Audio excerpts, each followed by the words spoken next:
While the DCU Superman franchise is now in full swing, the DCU Batman franchise hasn't quite begun yet. However, between Creature Commandos, the set photos of Clayface, and behind the scenes talk, we do know a lot about the DCU Batman, the Bat-Family, Gotham City, and the Batman franchise, and in this video I'll be breaking it all down. The media, the heroes, the villains, and even the timeline, and more, and I think there might be more than you'd think. Make sure to leave a like and subscribe, and become a member in the Noble tier or above for early access to videos, and in the King tier for a special shout out. Thanks to these members for the extra support. So let's start with the media, and it's mostly clear that there are 4 projects in development. Obviously, what we've been told is that the Batman universe will be remaining separate from the DCU, meaning the Batman Part 2, the Batman Part 3, and any other spin-off show will not be counted, nor will the lore, the timeline, or characters of that world. Outside of something like the Dr. Phosphorus flashbacks in Creature Commandos, the DCU Batman franchise will begin with Clayface on September 11th, 2026, an R-rated horror movie that takes place before Creature Commandos, where Clayface appeared, depicting the tragic origin of Matt Hagen turning into Clayface. Clayface was written by Mike Flanagan, directed by James Watkins, and stars Tom Rhys-Harris as Matt Hagen. Whether Batman appears or not is unknown, but Gotham City certainly will, and it's clear from the set photos that there will be a lot of DCU Gotham City world building, like a ton. It's most of this video. Then there's Dynamic Duo, releasing on June 30th, 2028, a PG animated movie that uses a new puppet animation technology from Swaybox Studios. It was initially written by Matthew Aldrich, but is now being rewritten by Scott Neusdater and Michael H. Weber, and will be directed by Arthur Mitz. According to James Gunn, he wants this movie to be DCU canon, but isn't sure if it fits the canon. He said this before the writers changed, so maybe they brought on new writers to rewrite the script to fit it into the DCU. Personally, I do think that that is what happened, and I think this will be a part of the DCU, otherwise there will be 3 cinematic Batman franchises, and I don't know why it wouldn't be able to fit. Dynamic Duo focuses on Dick Grayson and Jason Todd as simultaneous Robins whose heroic careers take very different turns, likely ending with them becoming Nightwing and Red Hood. The movie being DCU canon means the DCU would have an unconventional Robin timeline, but it kind of already has an unconventional timeline for every hero, so it's perfectly fitting. The first of these movies to be announced was The Brave and the Bold, a PG-13 live-action movie meant to introduce us to the DCU Batman and Robin, as well as the rest of the Bat-Family, by placing us years into the timeline, all the way up to Damian Wayne's debut as Robin. The movie is meant to be directed by Andy Muschietti and won't release in the same calendar year as a movie in the Batman franchise, so 2028 at the earliest, and then Dynamic Duo releases in 2028, so maybe even 2029 if that counts as well. And finally is Deathstroke and Bane, a movie written by Matthew Orton that we know nothing about aside from that. It isn't confirmed in the DCU, but it sounds far more fitting for the DCU than the Batverse or Elseworlds. We don't know the title, the actual premise, who is the protagonist and who is the antagonist, but we do know it includes Bane, a Batman villain, so I'm mentioning it. I think it's entirely possible it'll release before The Brave and the Bold,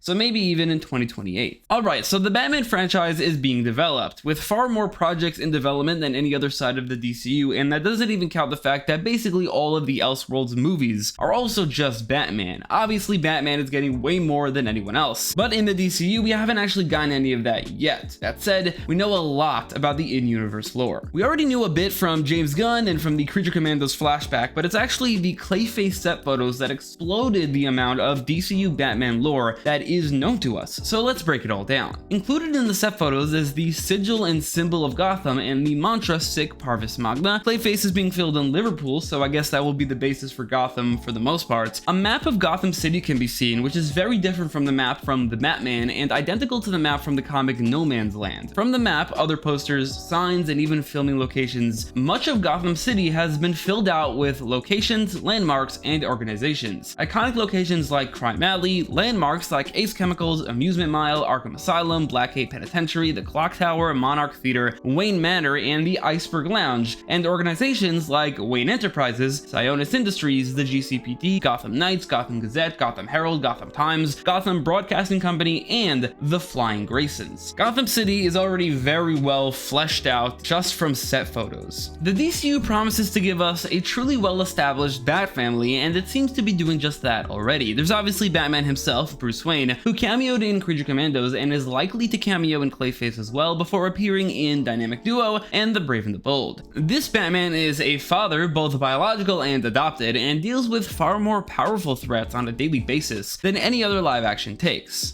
Damian Wayne was the first confirmed Robin, as he's going to be one of the main characters of The Brave and the Bold, but he's obviously going to be the the last in a line of Robins and Bat-Family members, a potential future version of him cameoed alongside Batman in Creature Commandos. That long line of Robins begins with Dick Grayson. Previously gone practically confirmed Dick. Obviously, if Dynamic Duo is canon, then he's very much confirmed, but even without that, the Clayface set photos show a poster for the Flying Graysons. This suggests that Clayface will take place before Robin's debut. In the present, he's certainly been around for a long enough amount of time that he's likely Nightwing by now, and certainly will be by the events of The Brave and the Bold. Jason Todd, meanwhile, is only actually confirmed if Dynamic Duo is canon, but either way, he's pretty certain. He's likely going to become Red Hood during Dynamic Duo, and will likely be Red Hood before The Brave and the Bold. Tim Drake is, however, not confirmed at all. Cassandra Cain has been practically confirmed by Gunn on multiple occasions, and the Huntress has been confirmed to be a part of the plans, although I don't think she will have any affiliation with the Bat-Family. So we know about Batman, Nightwing, Red Hood, Damian Wayne, and Cassandra Cain, meaning Tim Drake and Barbara Gordon are missing, as are the likes of Alfred, James Gordon, and Lucius Fox. The DCU is also already filled with around 20 Batman villains, even if most of them have only been referenced and haven't appeared. Of those villains, a few of them have been cast, with a few potentially having been cast depending on the canonicity. Dr. Phosphorus is a former scientist and former mob boss who is currently a member of the Creature Commandos. He's voiced by Alan Tudyk, but also his pre-transformation look is clearly modeled after Alan Tudyk as well. Rupert Thorne was his mob boss predecessor who caused his transformation and was killed by him. Thorne was voiced and also modeled after Ben Davis. Matt Hagen, aka Clayface, appeared in Creature Commandos voiced by Alan Tudyk, but his primary actor is Tom Rhys-Harries, the only titular Batman villain so far. White Rabbit appeared in Peacemaker, played by Brie Noel, but honestly, I'm not sure if she has any affiliation with Batman in this world. She doesn't need to.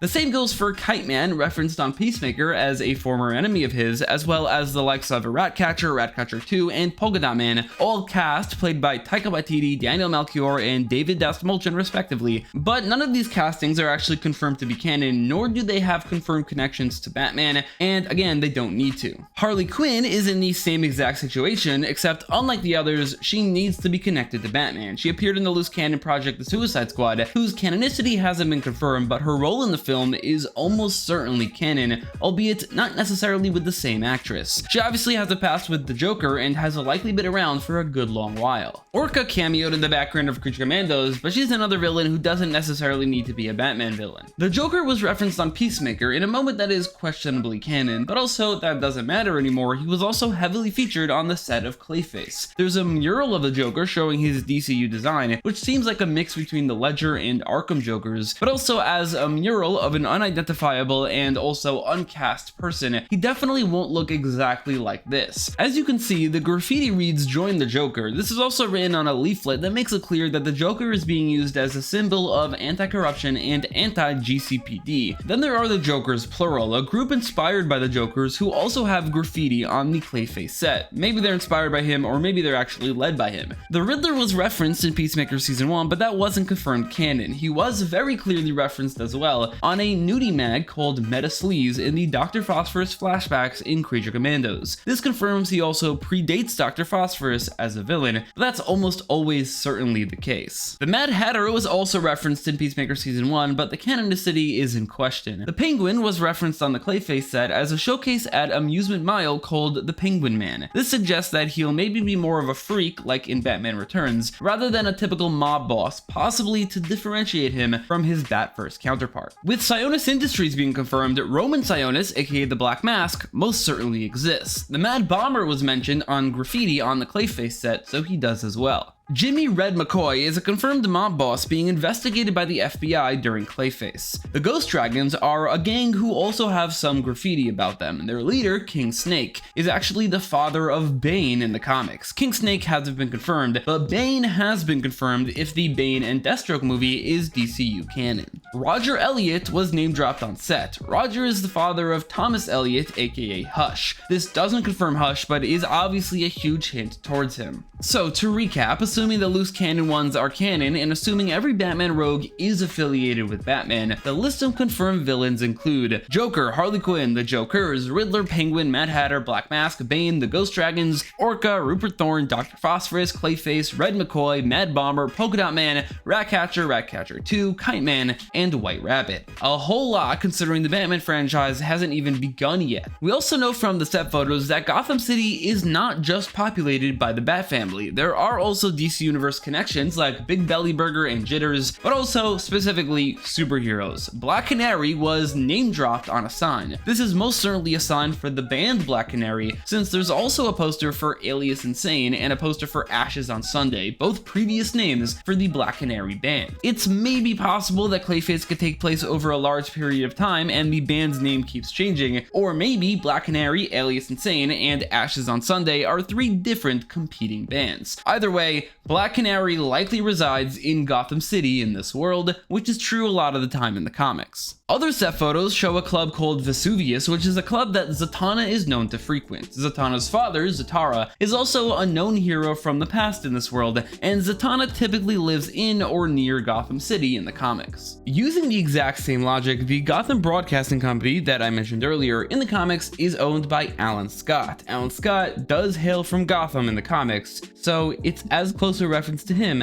as Vesuvius is to Zatanna. Alan Scott doesn't have any relatives in the DCU, but obviously there are other Green Lanterns. Finally, the timeline. Now, as of right now, it's a bit all over the place without clear dates or clear timeline ranges. We do know a few things, but the best we can muster together is something very vague. We know that before the Dr. Phosphorus flashbacks, both Batman and the Riddler had already debuted. Then came the flashback, and later Dr. Phosphorus mentions he hasn't been touched in 15 years during Creature Commandos, placing his transformation in 2009. But James Gunn said not to take this literally, so we can't use that as a basis, even though it would certainly be a great basis that would make it so that Batman's timeline would be around 20 years potentially. I don't think that's going to be the case. I think Batman's going to be in his mid to late 30s, not in his mid to late 40s, so his timeline will be maybe 10 years long. We also know that before Clayface, Joker debuted, the Joker movement began, the Penguin, Mad Bomber, and the Ghost Dragons all debuted, and then Clayface debuted during Clayface. Since the Flying Graysons poster is seen in Clayface, we probably could assume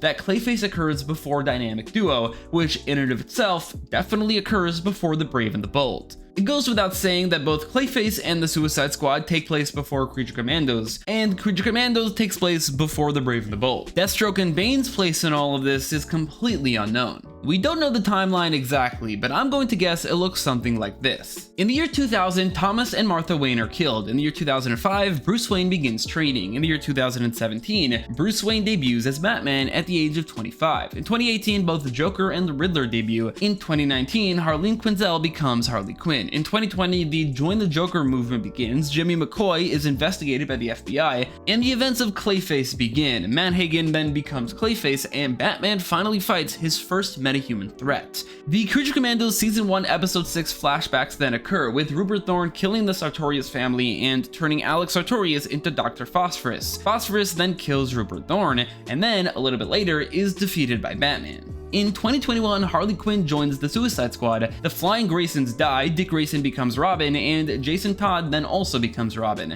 meaning the Robin part of the Dynamic Duo movie will take place in 2021. In 2022, the Suicide Squad occurs, in 2024, Creature Commandos occurs, and then in 2025, the Nightwing and Red Hood parts of Dynamic Duo occur, as in Dick Grayson becomes Nightwing and Jason Todd becomes Red Hood. In 2028, the movie Deathstroke and Bane occurs, and in 2029, The Brave and the Bold occurs as it releases. This timeline is admittedly mostly theorizing, guessing, and conjecture, so don't take that seriously. But with the rest of the video, it's clear we know a lot more about Batman from the DCU than you might have expected. So let me know your thoughts about all of this in the comments down below, and thanks so much for watching.